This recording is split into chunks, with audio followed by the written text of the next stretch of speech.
You know that moment when you realize you've watched every single movie from an entire universe and somehow still want more? Yeah, that's exactly what happened to me with the DC animated universe. From Flashpoint Paradox all the way to the end of the world in Apokolips War, we got chaos, drama, sacrifice, punches to the face, and even a few moments that had me wondering, wait, is this really for kids? So today's the day we dive into a full recap of this wild saga DC pulled off across more than 10 films. Grab your popcorn, hit that subscribe button, and let's relive this insane animated roller coaster that was the DC movies.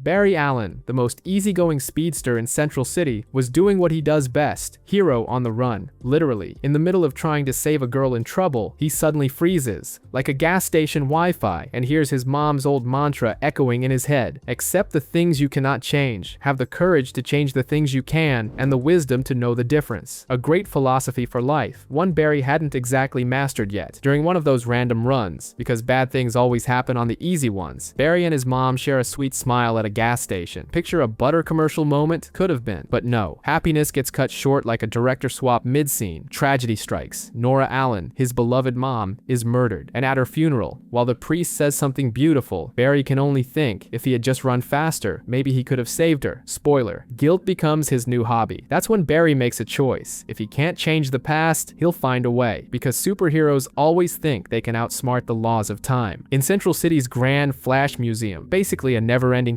Comic-Con shrine to himself, Barry gets ambushed by a squad of villains with names as ridiculous as their gimmicks. The Top, a dizzying spin freak. Mirror Master, the narcissist with mirrors. Heatwave, the firebug. Captain Boomerang, yes, still a thing. And Captain Cold, to balance out the climate. Of course, it's all a trap. And guess who's pulling the strings? The professional buzzkill himself, Zoom, with the classic master plan. Destroy the city and laugh about it. The villains strap some futuristic bombs to their belts because, naturally, bad guys love overcomplicating things.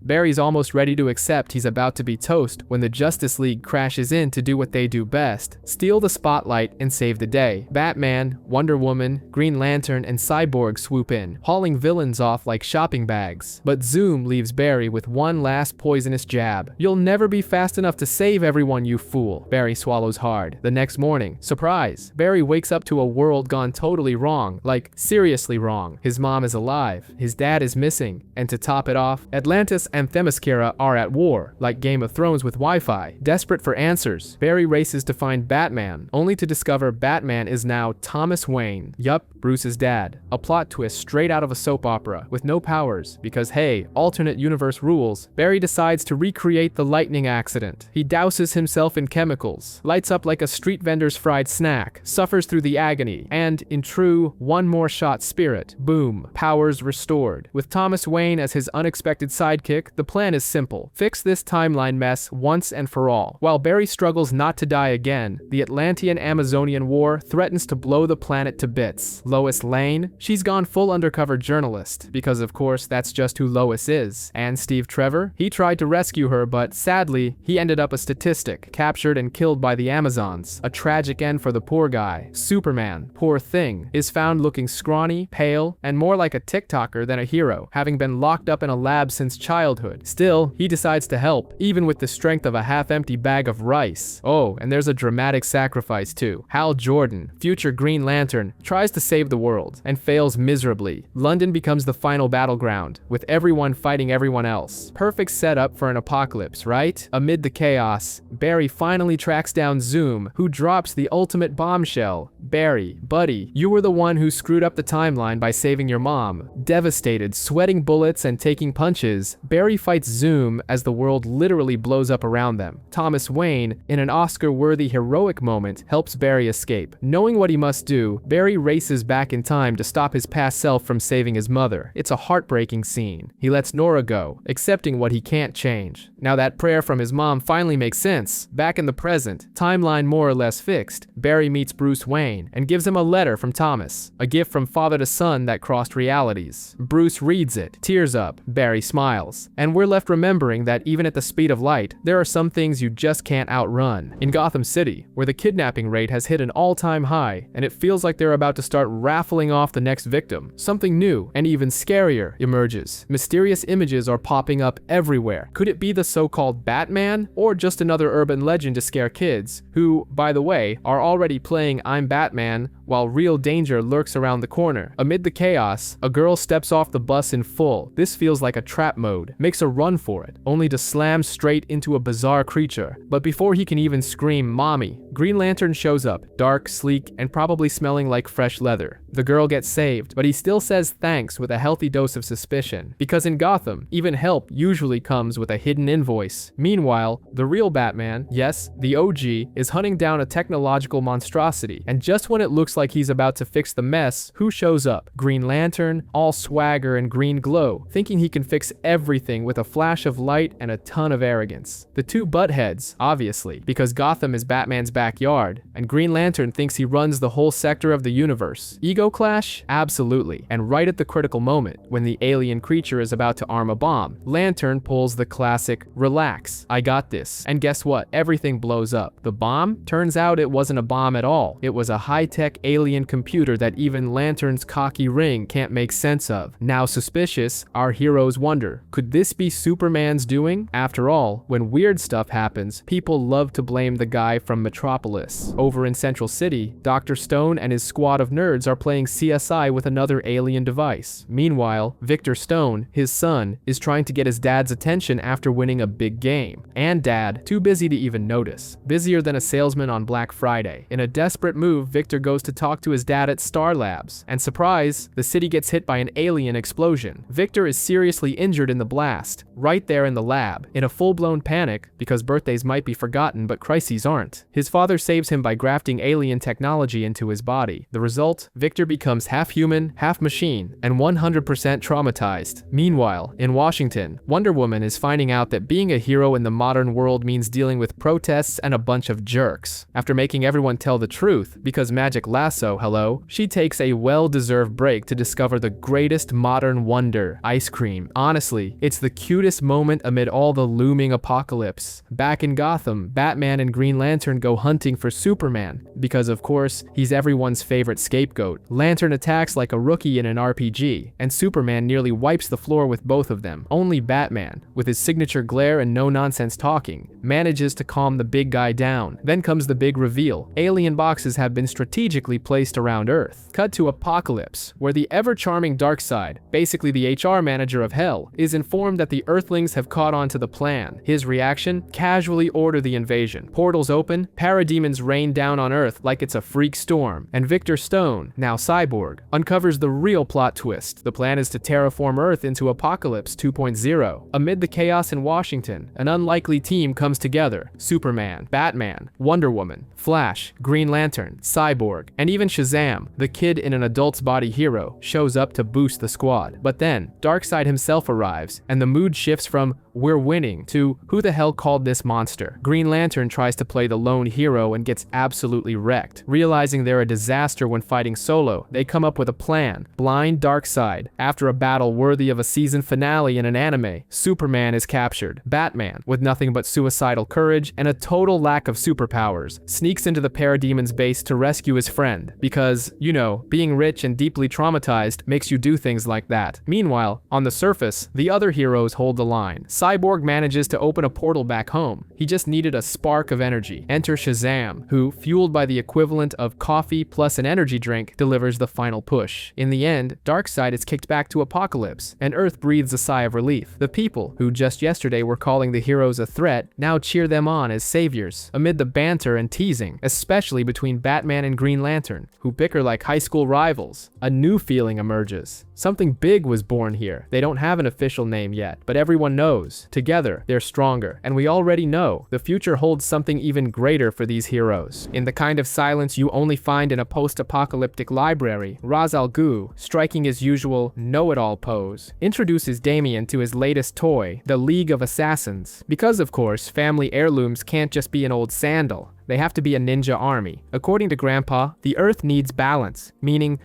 wiping out a few humans so nature can breathe a little. Beaming with pride, Ra's al Ghul watches his grandson, already dreaming of the day Damien would stomp humanity into submission for its own good. But peace doesn't last long. A group of intruders kicks down the door without even wiping their feet, and the order is clear. Take the boy. Leading the charge, Slade Wilson, better known as Deathstroke, or, for those who prefer, the bitter ex-employee, Ra's al Ghul, caught off guard like someone finding out Netflix canceled another great series, demands an explanation, and gets one at the tip of a sword. The fight breaks out, and this isn't your average bar brawl. It's an old master versus a seasoned trickster. Ra's al Ghul shows he's still got some fight left, but Slade is in full, not playing around mode. The result? A fatal blow to the patriarch. Damien, switching to full-on telenovela panic mode, tries to drag his grandfather to the Lazarus pit. Too bad the miracle credit line had already been maxed out. No time for a proper funeral. Enter Talia, the most efficient mother since Sarah Connor, who swoops in, grabs her son by the collar, and whisks him off to Gotham. And guess who he's about to meet? Dear old dad, Batman. Cut to Bruce Wayne, in the middle of a random street brawl with Killer Croc, because that's just billionaire life. Back alley fights and mutagens in your pockets. Amid the chaos, Talia shows up and drops the bomb. Surprise! You have a son. Bruce reacts like any mature adult. Denial, shock, and very reluctant acceptance. Damien is brought to Wayne Manor, and naturally, he hates everything. The simplicity, Alfred, the bloodless walls. It's all weak stuff to him, but Batman lays down the law. No League of Assassins, no sociopathy for breakfast. Meanwhile, Deathstroke, already proving himself terrible company, kidnaps Dr. Langstrom.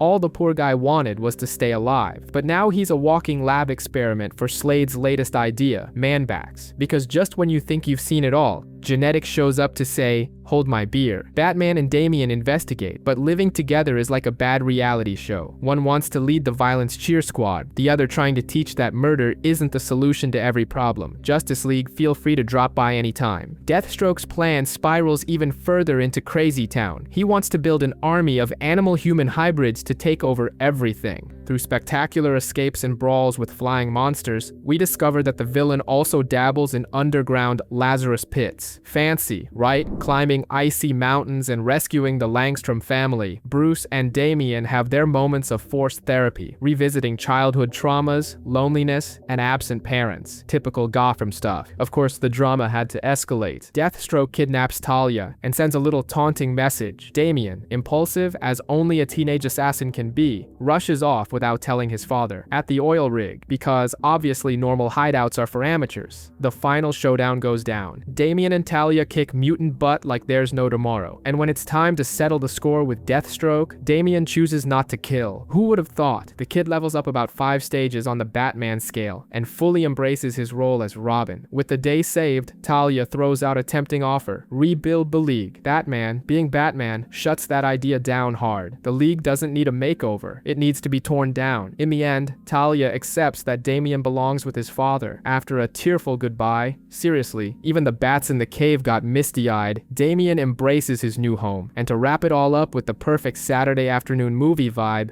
Damien asks if he can drive the Batmobile. Bruce smiles and says no. After all, being Robin is responsibility enough. Driving's a privilege for those who aren't still trying to stab their teammates. In the middle of the vast, immense, and mind-numbingly dull Atlantic Ocean, a father and his son exchange the kind of words only those with nothing much to talk about can understand. Short, but full of meaning. While the kid, previously hypnotized by a toy submarine, a proud 99-cent store find gifted by the dad himself, now won't stop talking about Superman. The father, having long accepted that spandex-clad superheroes have stolen his thunder, flashes that resigned smile, the one that says, yeah, I lost. He reminds the boy, not every hero needs a cape or underwear over their pants. They're out there, in the middle of nowhere, answering a distress call, because nothing screams exciting life choices like chasing trouble in open waters. But of course, movie happiness never lasts long. The sonar goes haywire, and strange things start popping up, like a lot of them, like we're so screwed level. They try to steer away, but for every move, more threats show up, like bills on payday, impact impact is inevitable. Water floods the ship, and soon it's less a vessel and more a giant cocktail. In the nick of time, they manage to send out a distress signal, hoping someone, somewhere, is less busy than they are. Cut to Victor Stone, the still in beta cyborg, wrestling with his new tech-packed body, courtesy of his BFF scientist Sarah and his father Silas Stone. Between ignoring calls from Dad, relatable, and having tragicomic life flashbacks, Victor decides to check out the missing submarine himself. Involving the League? Nah, that's a later problem. Better to crash and burn solo first. Meanwhile, Clark and Diana are having the most philosophical romance in comic book history. They talk about loneliness, about being different, and other deep topics that could put a therapist to sleep on their own couch. Adorable? Yes. Kinda depressing? Also, yes. At the sadness bar, Arthur Curry is trying to drown himself in booze and bar fights. But of course, he doesn't go unnoticed. Some shady types start keeping an eye on him. And no, it's not romantic interest. Arthur, the ocean's most promising drunk, is a key piece in a much bigger game. On his solo mission, Victor finds out the sub was attacked by hand, literally. Handprints on steel. How fun. Even better. He's soon chased by creatures who think being friendly is a sign of weakness. He barely escapes before he becomes seafood. Meanwhile, the battered old Justice League starts to reform. Shazam and Flash show up late, because of course they do.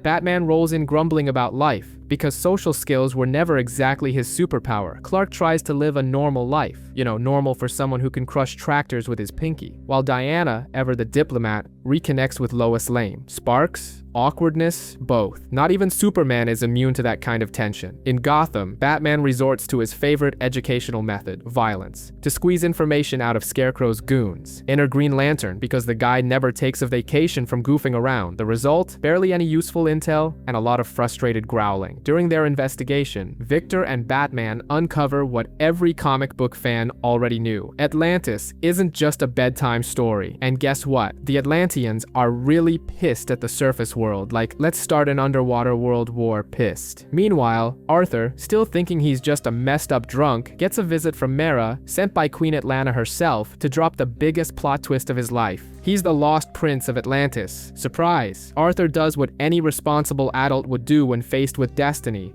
Runs for the hills. But there's no escape. Fate's got his number. Deep in the ocean, Orm, Arthur's jealous half-brother, seizes the moment. He whips Atlantis into a full-blown military frenzy against humanity. He even murders their mother, because every good story needs a soap opera moment, pins it on the surface dwellers, and starts banging the war drums, driven by grief and rage, the go-to emotions for superpowered folks. Arthur faces off against Orm in a battle so intense it would make Poseidon cry in the shower. An apocalyptic tidal wave is unleashed on the surface, because if you're gonna destroy everything, might as well make it epic. The Justice League, still barely holding it together, scrambles to save as many lives as possible. Amidst all the chaos, Arthur finally accepts who he is. A hero, a king, and the unlucky guy who has to deal with all this mess. With trident in hand and a motivational speech locked and loaded, Arthur defeats Orm in true "I'm the protagonist, deal with it." The Atlanteans, realizing they'd been following a psycho with a major Oedipus complex, quickly switch sides. The Justice League, now officially formed, celebrates their hard-earned victory for about 2 seconds before the camera cuts to Lex Luthor, still locked up, already scheming some apocalypse-level Black Friday madness. While Batman faces the world with that "just drank black coffee" expression, Robin decides it's the perfect time to play report a theft and threatens to call the cops over the stolen Batmobile. Because, you know, the jokes must go on, even in the middle of a missing kids investigation, Gotham being Gotham. But since happiness is a foreign concept for these two, the mood quickly turns grim again. Between one wisecrack and another, Robin asks why on earth a city that sank years ago would have anything to do with kids vanishing in Gotham today. Batman, naturally, doesn't have a snappy answer ready. Instead, he drops an investigative bombshell. All the missing kids had toys manufactured there. Robin, frustrated at never getting an email, a text, or even a "good morning" in the investigation group chat, gripes about the total lack of communication. Batman, as always, stoic, unbothered, ignoring everything like only he can. Their trail leads them to Winslow's shot, better known as that one relative you pretend doesn't exist at family barbecues. The guy got locked up thanks to his own son, Anton, except, plot twist, Anton died as a child, a victim of his own psycho dad. Good old traditional Gotham family values. Doll maker. He claims he loves children, so much so that he wants to turn them into dolls to protect them forever. Yeah, that's some next level twisted affection. A B-movie style brawl breaks out, Robin struggles hard against the temptation to split the villain in half, clinging tightly to Batman's lessons: justice, not vengeance. And we respect that. After the rescue, they try to experience something Gotham has never heard of: a moment of peace. Bruce Wayne goes on a romantic dinner date with Samantha Vanover, giving her the classic "I want to change Gotham" speech, as if he hasn't tried that 74 times already. Meanwhile, Damian watches from a distance, wearing the ultimate left out again teenager face. Classic. As if that wasn't enough, an even greater threat loomed: the Court of Owls, a secret society made up of Gotham's most rotten elite, convinced the city had been theirs for generations. And like any good cult, they had their own pet assassins, the Talons. One particularly sly and silver-tongued Talon spotted potential in Damian and tried to lure the boy to the dark side. No Star Wars copyright infringement intended. Meanwhile, Bruce Wayne was juggling being a billionaire, a vigilante, and a single father to a kid raised by assassins. Piece of cake. Tension skyrocketed when the court tried to recruit Bruce himself, as if Batman would ever sell out to a bunch of suits who thought they controlled Gotham. Damian, torn between what his mother, Talia al Ghul, and her killing solves everything manual taught him and what he was living with his father, found himself caught in a serious internal battle, especially after the Talon tried to mold him into the perfect assassin. The climax? An epic showdown in Gotham's hidden caverns, with Alfred dishing out both sarcasm and shotgun blasts, Nightwing, Dick Grayson, proving he's still a master at kicking ass, and Robin showing that character is a choice, not an inheritance. In the end, after all the brawls, the swallowed tears, and the advice from a certain wise British butler, Damian makes a choice few adults have the guts to make. He leaves to find himself. A monastery in the Himalayas awaits him, and perhaps a future of peace he barely believes he deserves. Bruce, broken but proud, lets his son go, betting everything on a belief he had almost forgotten. Sometimes, all we really need is a little faith. Gotham, the city that never sleeps, was pure chaos. The mob was losing ground, and new criminals were popping up like mushrooms after the rain. The trigger this time? Chucky Saul, a big shot in Black Mask's mafia, was taken down in broad daylight, right in the middle of the street, by a gang of masked lunatics. Yep, Gotham had turned into a stage for some kind of techno-horror play. The classic crime factions were losing it, and rightly so. Meanwhile, back in the Batcave, silence. But not the meditative kind. No, this was the something's very wrong kind of silence. Because yes, Batman was gone, missing for weeks. The bat signal lit up the sky and no one answered. The city was orphaned, its favorite billionaire vigilante vanished, and it was spiraling into chaos. Even Alfred and Dick, usually solid as stone, were on the verge of emotional collapse.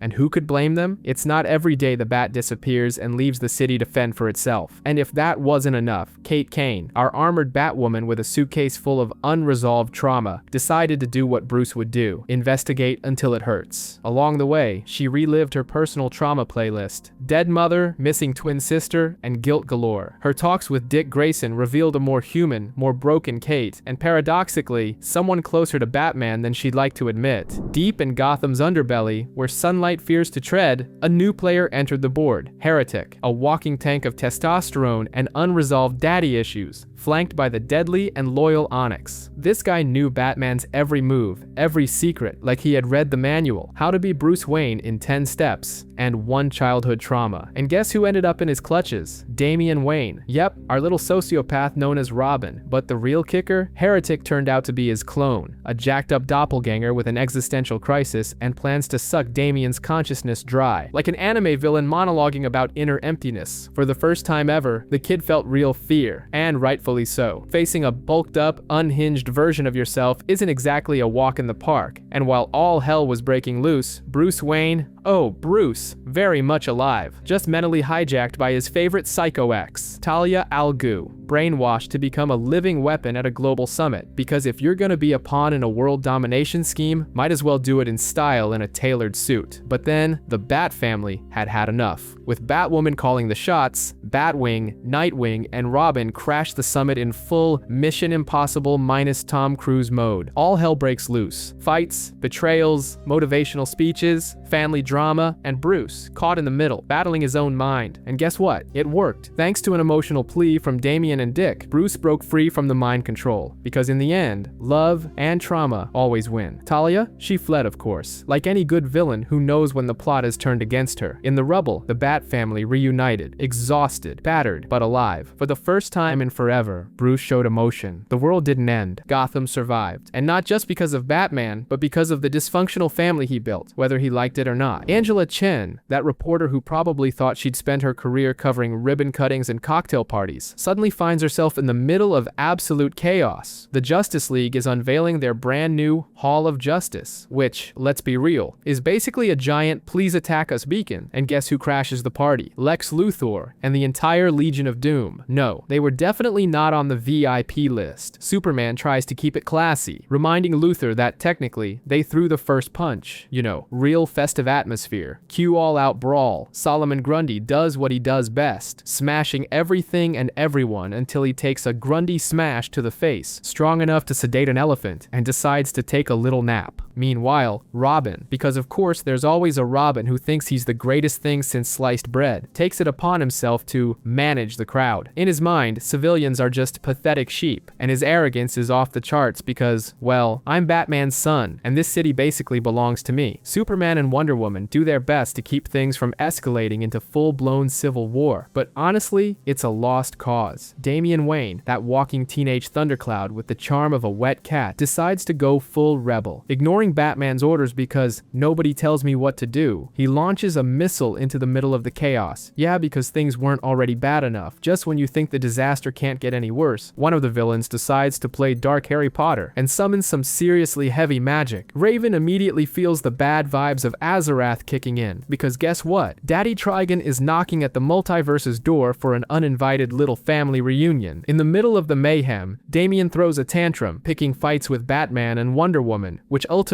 gets him sent off to a special training school for young heroes, or, as Damian likes to call it, loser summer camp. There he meets Jaime Reyes, Blue Beetle, Garfield Logan, Beast Boy, and Raven. And surprise, surprise, Damian treats everyone like dead weight, especially Raven, because in Damian's twisted brain, lack of family history equals cosmic conspiracy. During one training session, he tries to humiliate Jaime and gets wrecked so fast even the Scarab didn't have time to laugh. Cue lots of awkward training montages and teenage drama, but things go from bad to apocalyptic when Raven starts having terrifying visions of Trigon clawing his way back into the world, and then chaos literally knocks on their door. The Legion of Doom returns, now juiced up with dark magic, and they kidnap Raven. The missing key Trigon needs to crack open a Deluxe portal to Hell on Earth. As if that's not enough, Superman gets possessed by black magic and basically becomes the Legion's supreme evil boss. The solution? Kryptonite improvisation, desperate plans, and a whole lot of door kicking. Damian, slightly less of a jerk now, steps up with the rest of the Titans to pull off a rescue mission that should have crashed and burned, but, miracle of miracles, somehow works. Damian even faces off against his grandfather, who's tied to Trigon's forces, trying to lure him over to the dark side with promises of power and glory. But for the first time, Damian tells the Algu legacy to take a hike and chooses his friends instead. Big character growth moment. In the final showdown, Raven faces her demon dad mano a mano with the power of friendship and a whole lot of Azarath magic. She seals Trigon back into the crystal prison, barely surviving, scarred but stronger. In the end, everyone carries their scars. Superman and the League breathe a little easier. The Titans grow up a little, and Damian, well, he grumbles a bit less. Raven chooses to become the crystal's guardian, standing watch over her dark heritage. But at least now, she's not standing alone, because at the end of the day, even the darkest soul can be the light that saves the world, as long as they've got the right people beside them. Everything starts, as always, with chaos. Some random girl who probably just wanted to buy some bread gets attacked in the middle of the street and suddenly starts seeing demons everywhere. And not just it's Monday morning kind of demons, real ones. In full-blown panic, the poor guy begs for help, but to everyone else, he just looks like another lunatic yelling at a streetlight. And then, because things can always get worse, Wonder Woman shows up to save the day, only for the girl to mistake her for yet another monster and instinctively lash out. As anyone who's completely lost faith in humanity would. Meanwhile, it's like the whole world's running a horror-themed clearance sale. Model citizens start committing horrifying crimes, swearing they saw unspeakable horrors. Basically, like a second season of a show no one asked for. Batman, naturally, isn't buying this supernatural story. After all, there are only three things Batman believes in: technology, childhood trauma, and himself. Zatanna and company, however, warn that magic might, just might, be involved. Cut to John Constantine, the most lovable scoundrel in pop culture, playing poker with demons. Because, well, that's just a regular Thursday night for him. The prize? The House of Mystery. His charming little chaotic home. Everyone cheats, of course, but Constantine is so good at being dirty that even demons respect it. When the game inevitably goes off the rails, shocking absolutely no one, he calls in Etrigan, the reigning demon, to settle things with a good old lyrical beatdown. Meanwhile, Batman, Zatanna, and Deadman, the acrobatic ghost who totally deserves his own show, use the House of Mystery, which is fully sentient and packed with attitude,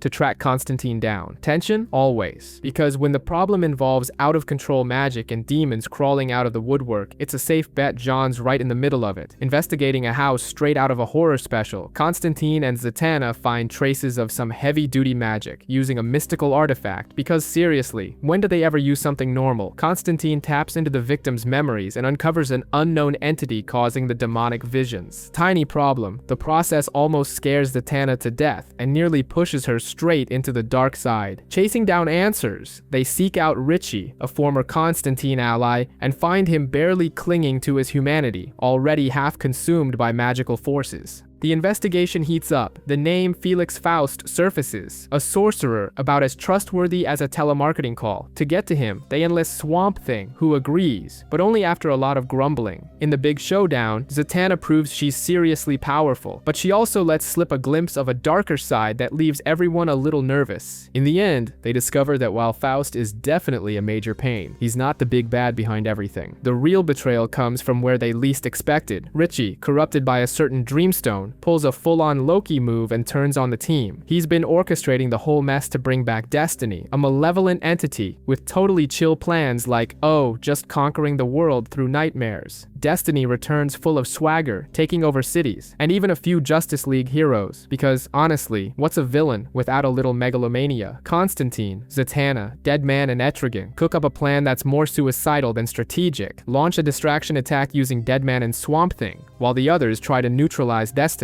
The battle is nothing short of cataclysmic. Etrigan splits from Jason Blood, ending a forced bond that lasted 500 years. Zatanna, barely staying on her feet, summons her last reserves of strength to join Constantine in prying Destiny away from the Dreamstone. In the end, Constantine, shockingly, resists the temptation to cut a deal with the villain and takes him down for good. With Destiny defeated, the League finally breathes a sigh of relief, but no one walks away unscathed. Zatanna starts questioning whether dabbling in heavy magic is really worth it. Constantine remains his charmingly roguish self, now with a few bonus hero points. And to top it all off, he gets an official invitation to join the League, which, naturally, he meets with a cheeky reluctance. But who knows, maybe a round of whiskey could tip the scales. Amid a horror movie-level traffic jam, our young heroes were busy testing the limits of human patience. Between angry honking and desperate drivers, they joked they were driving like the Flash's grandma, the one who thinks 20 kilometers per hour is basically Formula 1. To escape the boredom and the growing urge to move to a Wi-Fi free farm, one of the Titans decided to create a Twitter account. The content, deep existential reflections, pizza, pizza, and more pizza. The rest of the gang nearly resigned from the friendship right then and there. In the middle of this pizza or nervous breakdown vibe, something strange happened. Flash, the resident speedster, was sent to investigate and came back looking like he'd just seen a massive overdue bill. They had barely finished bragging about taking down the fearsome five when they found themselves tangled up in some alien mess. Typical teen drama. No idea which side to pick, so they did what they do best. Dive headfirst into the chaos. Right in the middle of all that madness, a young woman with blazing red hair appeared, and out of nowhere, she planted a movie-worthy kiss on Nightwing. Like magic, she immediately started speaking fluent English. Her name, Starfire, because I refuse to even try pronouncing her Tamaranian name. She's a runaway princess from Tamaran, fleeing from her psychotic sister, Blackfire. Naturally, the Titans, always down for some interstellar drama, welcomed her with open arms. But as they tried to put the pieces, and their sanity, back back together, even more problems cropped up. Brother Blood and his cult, crazier than a Black Friday electronics sale, were on the move. And the worst part, they were planning to turn humanity into a new breed of zombies 2.0. Meanwhile, Jaime Reyes, Blue Beetle, wrestled with homesickness and existential crises so intense even Freud would need backup. Tara, on the other hand, spent most of her time dodging Beast Boy, who kept being the cheerful clown nobody asked for, but everyone somehow tolerated. And Raven casually dropped the bomb that her dad's a demon. No big deal. Just another perfectly normal day with the Titans. Even amid the chaos, they still find time for movie nights and an impromptu party to celebrate Tara's first year with the team. A genuine attempt to make her feel at home. Too bad her heart was already torn in two. Behind the scenes, Slade plays puppet master, stirring Tara's insecurities like mixing sugar into coffee. During a training session, she loses control. Raven senses something's off, but Nightwing insists it's just a confidence issue. When the critical moment comes, Tara betrays the Titans, handing them over to Slade and Brother Blood on a silver platter. Nightwing gets beaten so badly he might as well have earned a cashback reward. Brother Blood begins his divine ascension ritual, using the Titans' stolen powers to try to become the new god of Earth. But of course, Nightwing, with all the unstoppable energy of a shonen anime protagonist, leads the rebellion. In the middle of the all-out brawl, Tara, consumed by guilt, turns against Slade in a devastating emotional and physical showdown. She sacrifices herself to save her friends. Vanishing beneath the rubble of the temple she brings crashing down. Beast Boy, heartbroken, keeps calling out for her. A scene worthy of a full-blown telenovela, complete with a soul-crushing soundtrack. Days later, Garfield tries to find the right words in a tearful podcast episode. He says that despite her mistakes, in the end, Tara shone like a diamond, strong, brave, and unforgettable. A silent tribute to someone who found redemption amid the chaos. 3 kilometers off the coast,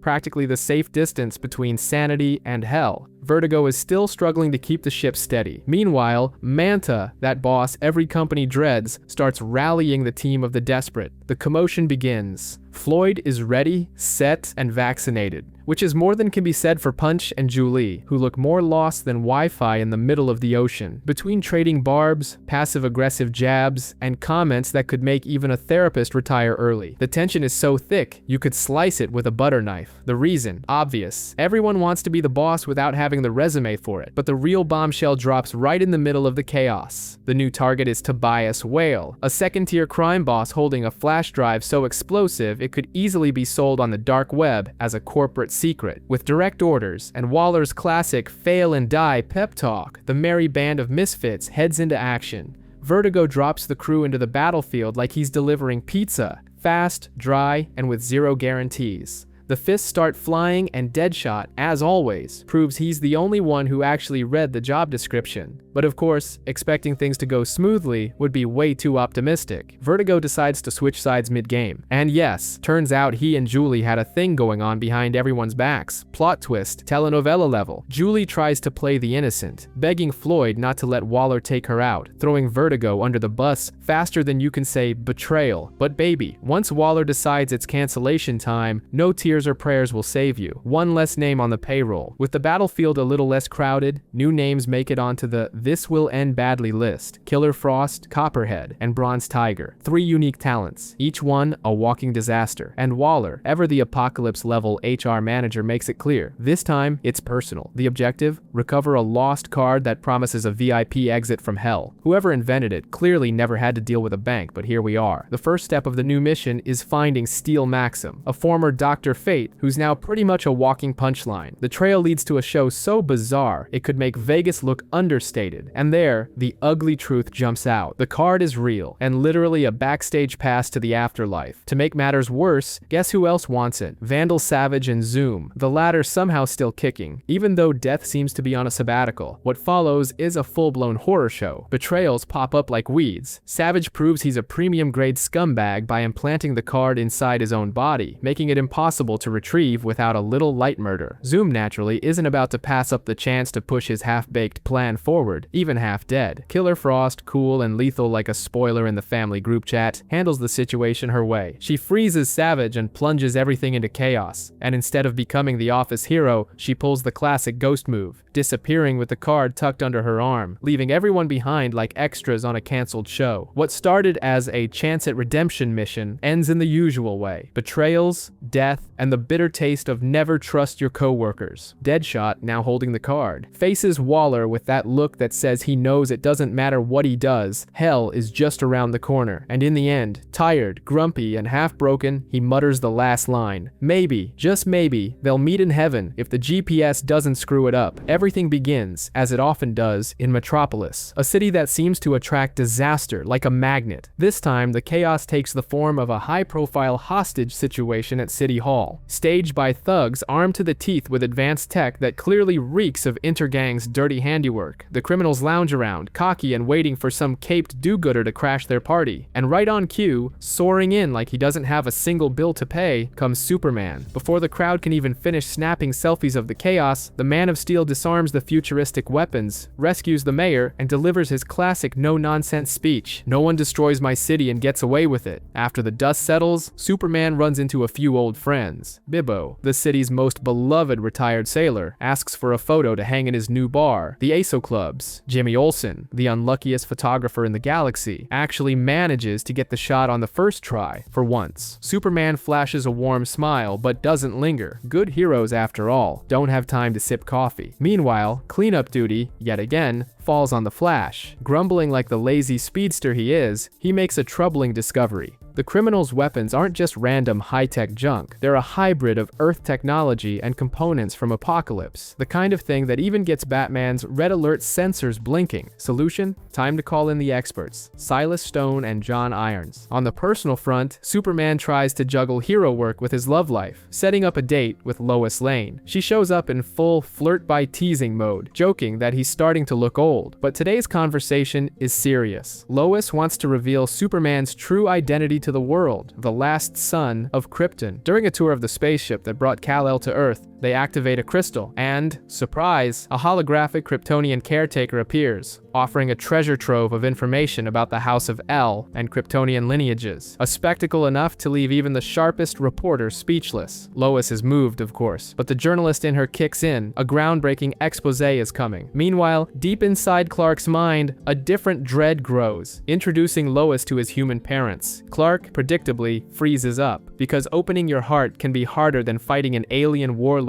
in a power suit. Lois, armed with the patience of someone who's interviewed actual aliens, keeps pushing until he finally agrees. Across town, Silas and John confirm the worst. The tech used in the hostage crisis is part alien, part human, and funded with serious money. Wayne Tech, LexCorp, the possibilities are wide open. Lex Luthor, still stuck at home under electronic surveillance and dripping with cynicism, swears he has nothing to do with it, and, of course, no one believes him. Meanwhile, in Earth's orbit, the Excalibur space mission goes horribly wrong. An abnormal meteor punches through the spacecraft, triggering a catastrophe. Superman rushes to save the astronauts, but even he can't stop the worst from happening. Something monstrous is hitching a ride on that meteor, and it's heading straight for Earth. Back at the Daily Planet, Lois and Clark are trying, for the 1000th time, to have a normal lunch. Spoiler, it's never going to happen. Before they can even think about dessert, the alert comes in. A monster, affectionately nicknamed Doomsday by Lois, is on the loose. The Justice League tries to stop the creature, but it seems like Doomsday graduated top of his class at the Superhero Smashing Academy in no time. Flash, Wonder Woman, Green Lantern, and the others fall one by one. Who's left standing? Of course, Superman. And so begins the epic showdown. Fists flying, buildings collapsing, people running for their lives. Superman fights with everything he has. In his final breath of strength, he defeats Doomsday, but pays the ultimate price. Superman falls. Lois rushes to his side, tears streaming down her face. In his final moments, Clark confesses that all he ever wanted was her. Time stands still. Metropolis is plunged into mourning. A somber funeral follows, with heartfelt tributes. Lex Luthor, putting on an Oscar-worthy performance of fake sympathy, tries to pose as the city's savior. The people try to move on, but nothing feels feels right without the Man of Steel watching over them. But then, in the midst of the silence, something happens. A faint heartbeat. A sign. Lois, running, somehow not even slowed down by her heels, sees the impossible. Her eyes widen. She calls out, "Superman?" 6 months have passed since that fateful day. Doomsday smashed, crashed, and bounced.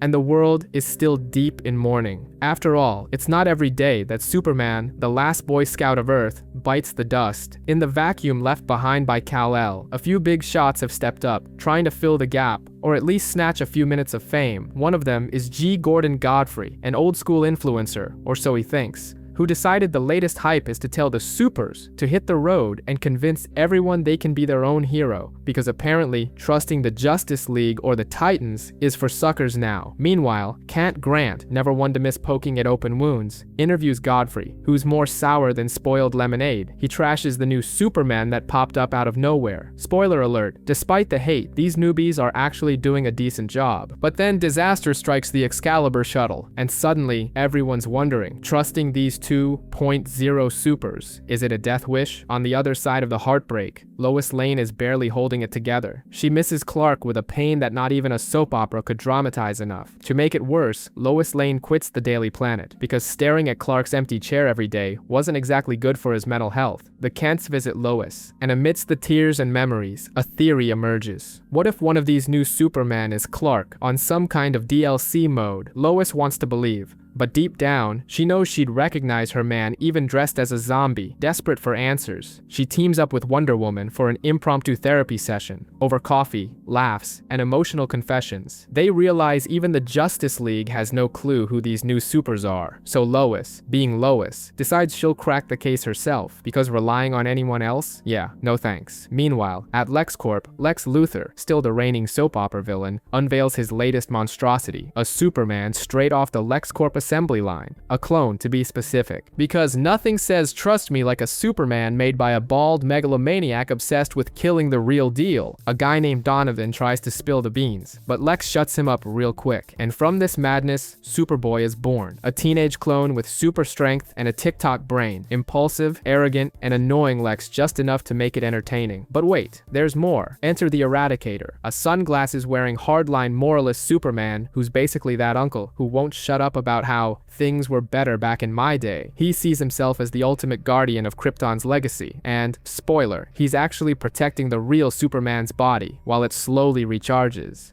And the freak show continues. Here comes Cyborg Superman. Half man, half broken dream, he pounds his chest claiming he's the real Superman, reprogrammed. Lois, skeptical as always, digs for the truth, and the cyborg knows disturbingly personal details about Clark. Still, something about him smells fishier than 3-week-old cheese. Behind the curtains, the real horror show unfolds. Darkseid, that cosmic boomer who just can't take a loss, is manipulating Hank Henshaw, the real monster inside that robotic shell.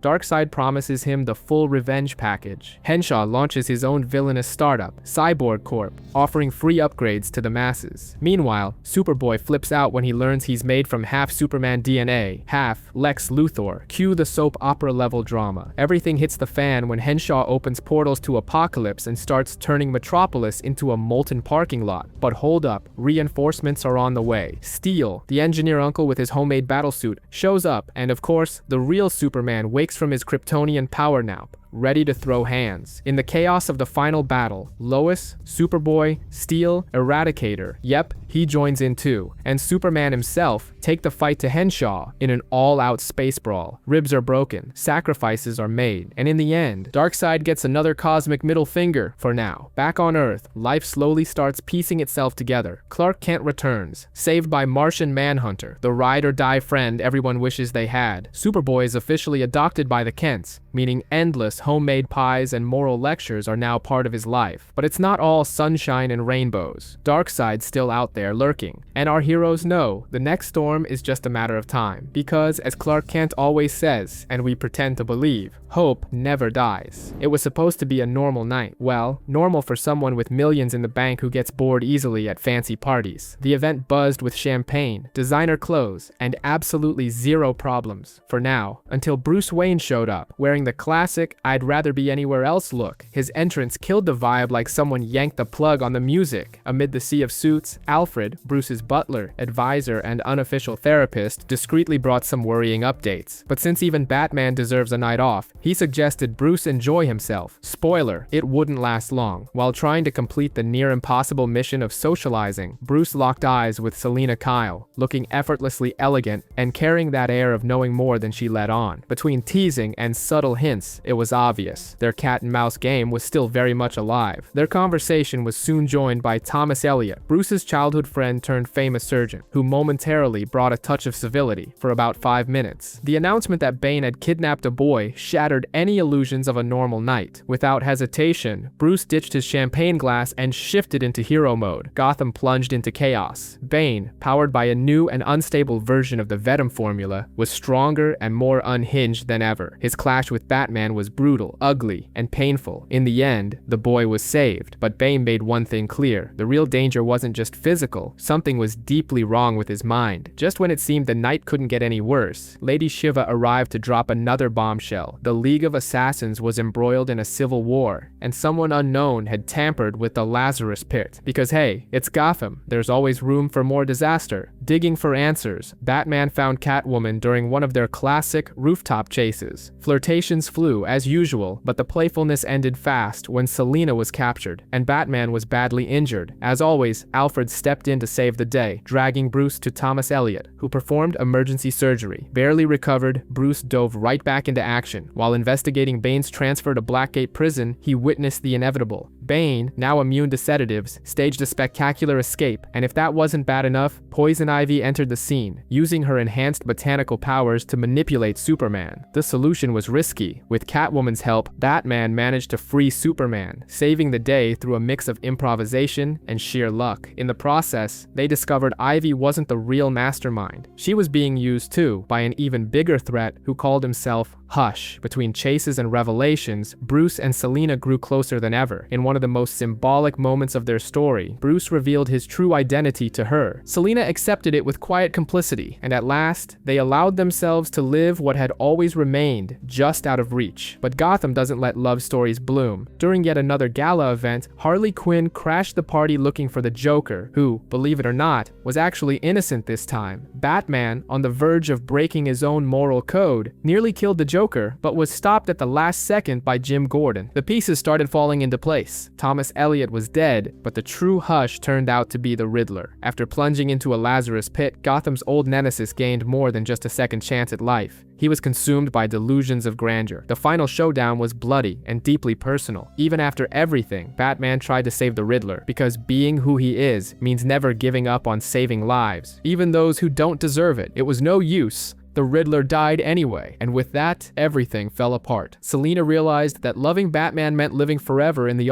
moments that never truly happen. She said goodbye, knowing Bruce could never walk away from the mission he carries. Alone, swallowed by shadows, Bruce could only whisper into the emptiness. Someday, in the midst of the traditional military chaos, because if there's one thing the army excels at, it's losing control. Captain Trevor is buried deep in Sector 509, struggling and failing to track UFOs popping up on the radar like popcorn in a hot pan. The tension? Off the charts. In a matter of seconds, boom! More explosions than the finale of a telenovela, widespread pandemonium, and total blackout. Trevor wakes up thinking he kicked the bucket and made it to heaven. Spoiler alert, he didn't. Standing before him is Diana, looking like she just walked out of a war-themed fashion editorial, calm, regal, and composed. She gently reassures him, relax, you're still breathing. The catch, Trevor literally crash-landed in Themyscira, home of the Amazons, where men are rarer than free Wi-Fi. Always the gentleman, Trevor jokes that he was rescued by a princess. Diana, patient with the wisdom of centuries spent on the island, tells him to calm down and takes him to an advanced medical center known as the Purple Healing Ray. Trevor, of course, wants to bolt. He needs to warn the world that sinister creatures are working overtime in the skies. But surprise! As the first man ever to set foot on Themyscira, protocol demands he be detained until further notice. Trevor protests desperately, But bureaucracy is bureaucracy. Diana, not one for rigid rules, makes a bold choice. She defies her mother, Queen Hippolyta, frees Trevor, and plans their escape, knowing full well the consequences would be far worse than just being grounded. Cue the Oscar-worthy drama. Diana confronts Hippolyta, declaring that she must do what's right, even if it means leaving everything behind. With a heavy heart, she accepts her exile. Together with Trevor, she crosses the boundary of the island, determined to save the world of men, fully aware she might never see her home again. Back in the world of mortals, Diana is welcomed by Etta Candy and Dr. Julia Capitellis, two women with more common sense than all the generals combined. Vanessa, Julia's somewhat lost daughter, joins the story, trying to find her place while Diana transforms into a philosophical guru, delivering TED Talk-level insights about purpose and choice. Heroic missions? Absolutely. Diana quickly gains fame and an eternal nickname, Wonder Woman. In one of her first rescues, she takes down criminals, proving she doesn't need fancy superpowers to handle chaos. But not everything is a victory parade. Vanessa gets entangled with Veronica Cale, a corporate shark who clearly skipped the ethics seminar. Investigating the mess, Diana encounters Dr. Poison and discovers the existence of the cyber psycho Dr. Cyber. Just great. Emotionally vulnerable and reeling from her mother Julia's tragic death, Vanessa becomes an unwitting pawn for the villains. She's transformed into Silver Swan, a living weapon fueled by resentment and deep sorrow, becoming Diana's most heart-wrenching challenge yet. Knowing that the cure for Vanessa might lie in Themyscira's mystical technology, now more hidden than a restaurant's Wi-Fi password, Diana embarks on a perilous journey filled with monsters, deadly traps, and epic foes. Along the way, she battles a feral cheetah and a minotaur seemingly ripped straight from ancient myth. After brutal battles, prophetic visions, and existential crises, Diana finally reaches Themyscira, only to find that Medusa has been resurrected by Cyber and Poison to unleash terror upon her homeland. During the invasion, Diana does the unthinkable. In an act of extreme bravery, she blinds herself with venom to face Medusa without turning to stone. In one of the most epic moments of her story, Diana fulfills her promise to never abandon Vanessa, even when the girl has become more dangerous than ever. Medusa is defeated, thank the gods. Themyscira is saved, and Diana is officially recognized as the island's champion in a deeply emotional reunion with Hippolyta, who finally acknowledges the hero her daughter has become. But the problems don't end there. Diana learns that Veronica Cale had been pulling the strings all along and still poses a serious threat. With the unshakable poise of someone who knows the next challenge is always just around the corner, Wonder Woman embraces her duty to protect both her homeland and the world of men, because a superhero's work is never done. John Constantine was just chilling when he heard a sweet whisper in his ear, and no, it wasn't the overdue electric bill, it was Zatanna's soft voice, asking him to remember. Remember what? For crying out loud? John snapped back, more lost than a blind guy in a shootout. The answer? She just wanted to say she loved him before everything went straight to hell. Constantine, with a sense of humor so bitter it could season a barbecue, tried to sweep the drama under the rug, swearing the League would fix everything in no time, and they'd be back to knocking back beers watching the sunset, or whatever would be left of it. But of course, peace lasts about as long as a carnival snap. That man sends out a general alert. Mission level Apokolips unlocked. Darkseid is back. Yep, the Thanos of the dark web himself. Cameras caught Apokolips cruising casually through the solar system, dropping drones like breadcrumbs, and disappearing again like a runaway teenager's dad. And worse, he already knew about the League's plan. Yep, Darkseid had been in pro-spy mode from the get-go. The attack strategy is set. The League would hit Apokolips hard while the Titans played tower defense back on Earth. Their golden chance, strike while the boss was away from home. Before the real chaos kicked off, there was a tearful goodbye between Superman and Lois. The kind of scene even Batman would sigh at, internally of course. Love was definitely in the air, along with the strong scent of impending doom. Already aboard the ship, the let's kick some ass vibe quickly morphed into we're so screwed. Once the sensors picked up something worse than parademons, they were paradooms, a twisted mashup of parademons and doomsday. End result? The mission turned into a special episode of 1000 Ways to Die in Space, Game Over Edition. Oh, and side note, poor Flash had been turned into a living battery for Apokolips. That's right, Barry was trapped in a never-ending run to keep Darkseid's hell planet powered up. How romantic, huh? Constantine, seeing the carnage, did what any traumatized Brit would do. He buried himself in a pub and became a major shareholder in whiskey. Clark Kent, now scarred up like a CW series lead, found John and tried to drag the magician back into the fight. After a whole lot of whining, drama, and liquor, Constantine finally agreed. The resistance started to take shape. Lois Lane recruited the Suicide Squad, Harley Quinn, Captain Boomerang, King Shark, the deadliest, cuddliest shark ever, and a bunch of other maniacs. The plan? Steal tech from LexCorp to open a portal straight to Apokolips. The operation was beautiful chaos. Teams blew up the magma-sucking machines while the main crew stormed LexCorp with flying kicks and zero chill. All this while, Earth was already going down the drain, losing 31% of its core and getting as unstable as a politician during election season. In the middle of the chaos, Damian Wayne, the most unhinged kid in modern psychology, faces off against Batman, who's been programmed into a zombie-like robot by Darkseid. Damian tries to save his old man and pays the ultimate price. His sacrifice finally breaks Darkseid's control over the Dark Knight. Cue the drama. Full-on soap opera levels unlocked. Meanwhile, on Apokolips, things go from bad to catastrophic. Constantine and Raven, scraping up magic from the bottom of hell itself, unleash none other than Trigon, the Deluxe Demon Lord, and Superman. He gets partially possessed by Trigon, because why not? If it's going to go wrong, might as well go big. The result? A final showdown of intergalactic proportions between Superman, Trigon, and Darkseid. A beatdown so epic, even the Norse gods would give a standing ovation. Meanwhile, poor Cyborg, tired of being everyone's glorified Wi-Fi, makes an epic decision. He traps Darkseid and all the Paradooms forever in a barren dimension. As a bonus, he teleports the entire planet of Apokolips straight into the void. Goodbye, Darkseid. Safe travels to wherever the hell you're headed. Victory? Not quite. Earth is shattered, missing chunks of its core, and its rotation is totally messed up. Basically, it's either going to freeze like Elsa or melt like a marshmallow at a bonfire. Amid the disaster, Flash, our tireless hamster on the wheel, is given the heartbreaking mission: create another Flashpoint. A full reset, a shot at a less broken world. Barry, with that familiar "I'm so done with this" look, agrees. And so, off he goes again, running, tearing through dimensions, risking everything for the chance to make things right, or at least to screw things up a little less this time.